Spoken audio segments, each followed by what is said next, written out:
What Biden failed to realize is that not everybody on the left is a fascist racist like him. Not everybody on the left is going to support him supporting a government committing genocide against innocent people. Man, Biden is a freaking moron, and I hope he ends up going to jail for supporting a genocide. And the Israel Hamas war is creating political pressure on President Biden back here at home. Dozens of protesters were arrested at the Capitol today as they demanded a ceasefire in the war. And a new CBS News poll finds most Americans disapprove of the president's handling of the conflict. And that number is growing as the war stretches into its third month. CBS's Yeah, more and more people are disapproving of what the Israeli government is doing because more and more people are realizing what they're doing is a genocide and their lives that lies. O'Keefe travels to the battleground state of Michigan to understand how the war could impact Biden's reelection hopes. 23-year-old Adam Abu Saleh's concerns about President Biden are an alarm bell for Democrats. As a community, we're tired of voting for the lesser of two evils. 4 years ago, he campaigned for the president, urging neighbors in predominantly Arab American Dearborn, Michigan, to vote against Donald Trump. If you were to ask me 2 months ago if I was going to vote for Joe Biden, yeah, I would have held my nose and voted for him.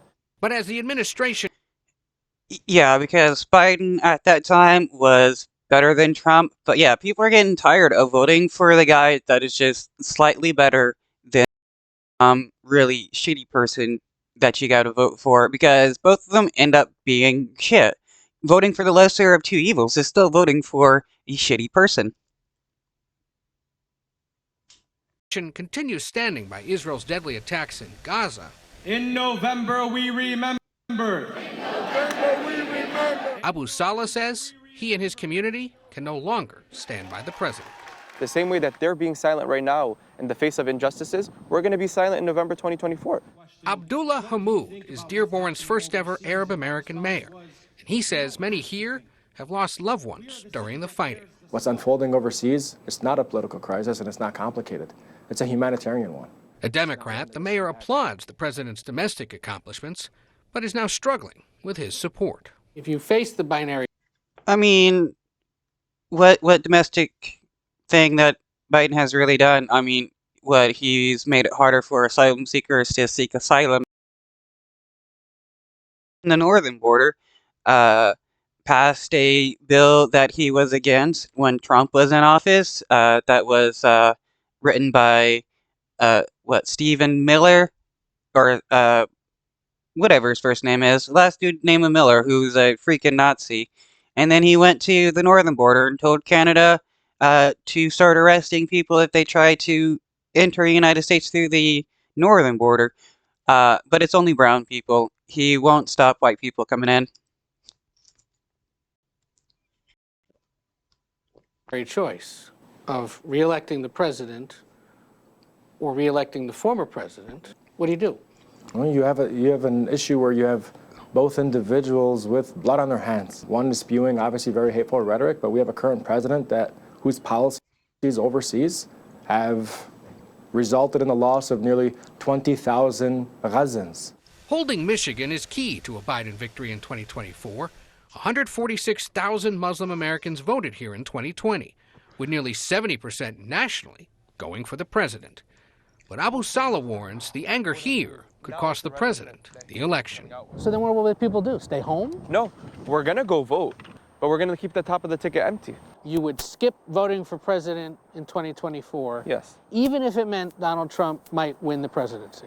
If you were to tell me that my vote would be the vote whether Biden wins in Michigan or not, I will still not vote for Biden.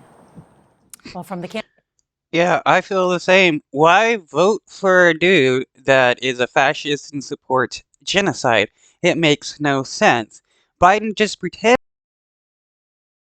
about people's freedoms, humanitarian stuff, and all that, but still supports the Israeli government, even though he knows the Israeli government is murdering innocent people, and it's being done by taxpayer money. campaign trail now, Ed O'Keefe joins us from the White House as Another issue facing President Biden is Ukraine funding. President Zelensky in Washington tonight as Congress blocks aid. What's at stake here, Ed? Well, Nora, this really is a last-ditch attempt by President Zelensky to save needed war funding. It's been caught up in a fight between Congress and the president over border policy. CBS News has learned President Biden personally invited Zelensky to Washington, first for bipartisan meetings on Capitol Hill. Then they'll have a press conference together here at the White House. It's really astounding how much support Biden will give Zelensky and the Ukrainian people, but he won't give any support to the Palestinian being killed. He will declare that Putin is committing a genocide, but won't declare that the Israeli government is committing a genocide. Wow. White House. Zelensky is so concerned about the impasse that in a speech earlier today here in Washington, he warned, quote, if there's anyone inspired